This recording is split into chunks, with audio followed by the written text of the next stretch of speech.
Chapter 21, Section 4, Part 2.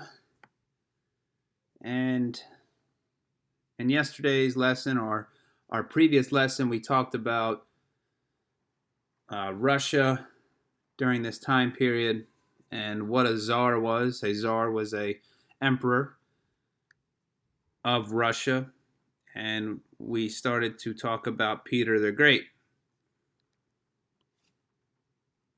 Now, Peter the Great became ruler of Russia in 1696. And he is known to history as Peter the Great because he was one of Russia's greatest reformers. So he inspired a lot of change in Russia. He was the man responsible for all the change happening in Russia because they were still operating in some Middle Age practices up until the 1600s. And then Peter the Great came along, almost the 1700s. So he's going to modernize Russia. And he also continued the trend of increasing the Tsar's power. When Peter I came to power, Russia was still a land of boyards and serfs. Serfdom in Russia lasted until the mid-1800s, much longer than it did in Western Europe. Now remember, the serfs were essentially slaves bound to the land by the nobility, which were the boyards.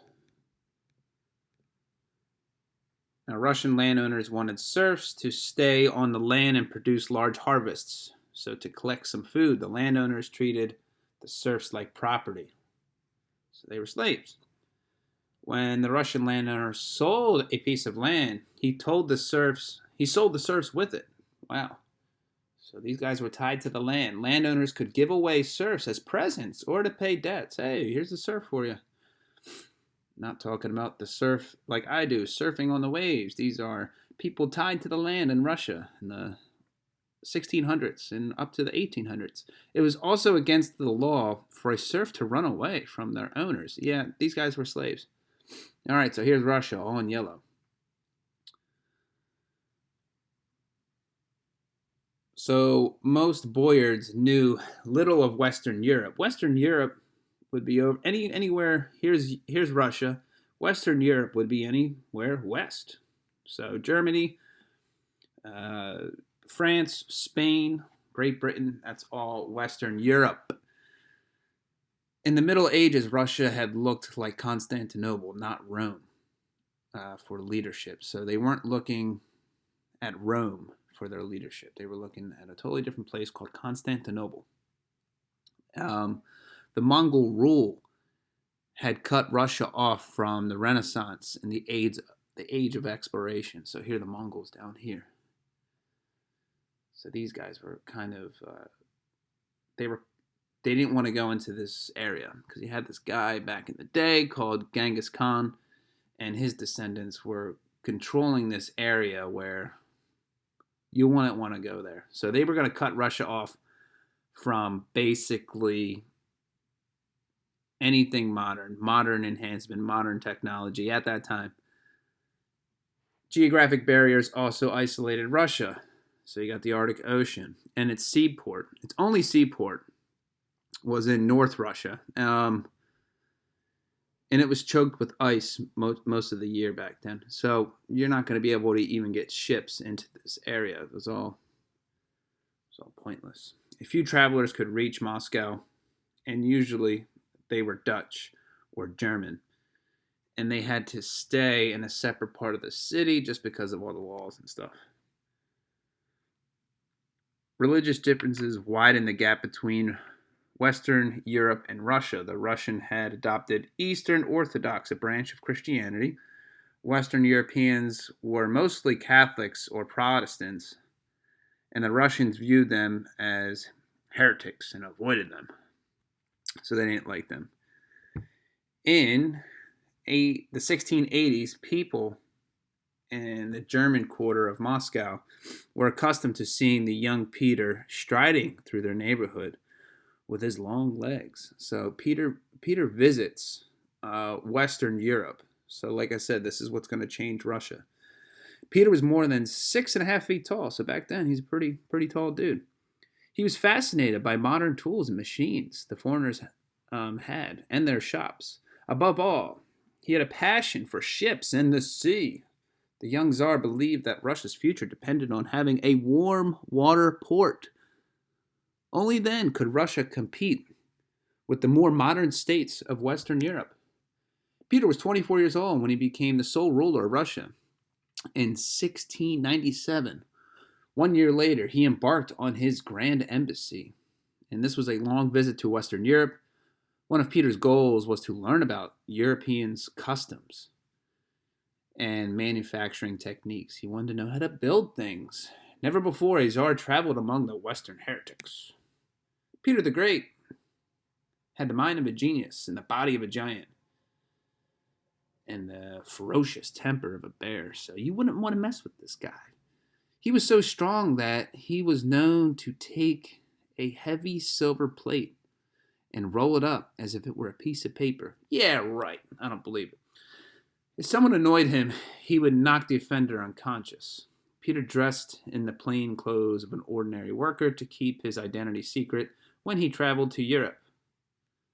Inspired by his trip to the West, Peter resolved that Russia would compete with Europe both militarily and commercially.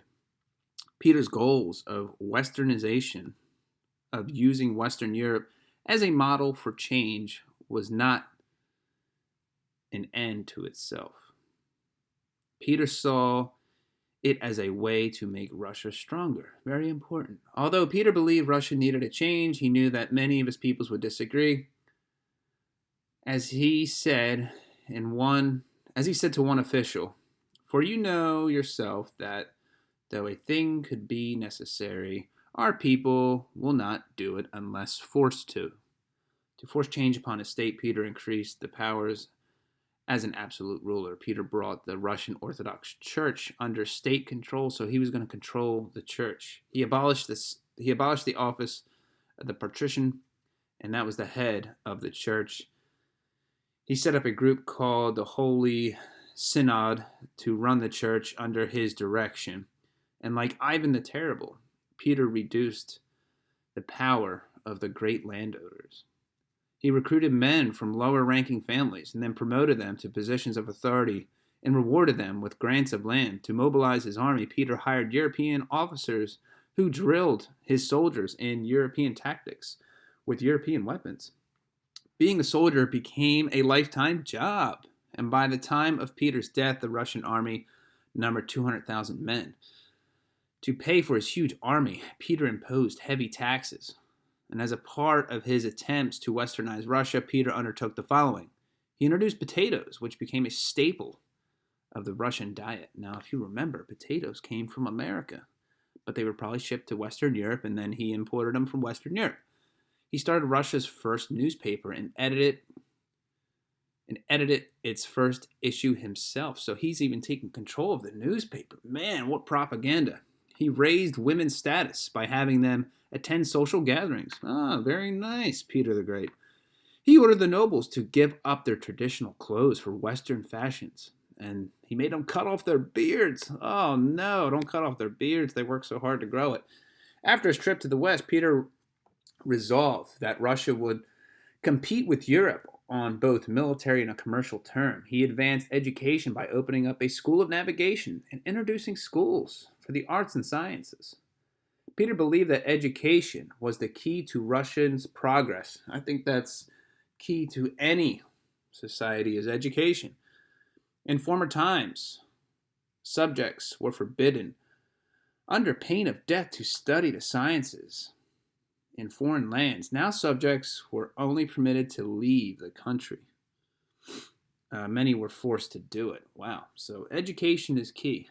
Education is knowledge, and knowledge is power. Remember that.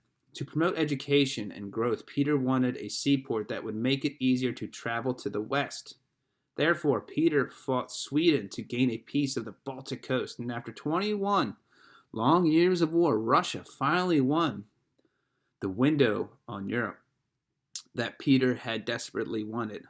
Actually, Peter had secured that window many years before Sweden officially surrendered it. In 1703, he began building a new city on Swedish lands, and it was occupied by Russian troops. So he's going to come in and he's going to take St. Petersburg over. And this is going to be on the Baltic Sea, and it's going to open up to the ocean and the rest of the world. Although the swampy site was unhealthful, it seemed ideal to Peter. Ships could sail down the river into the Baltic Sea and onto Western Europe. Peter called the city St. Petersburg after his patron saint. To build the city on a desolate swamp was no easy matter. Every summer, the army forced thousands of luckless serfs to leave home and to work on St. Petersburg. I was going to say a lot of people probably died. An estimated 25,000 to 100,000 people died from the terrible working conditions and the widespread diseases. Yep, I believe it.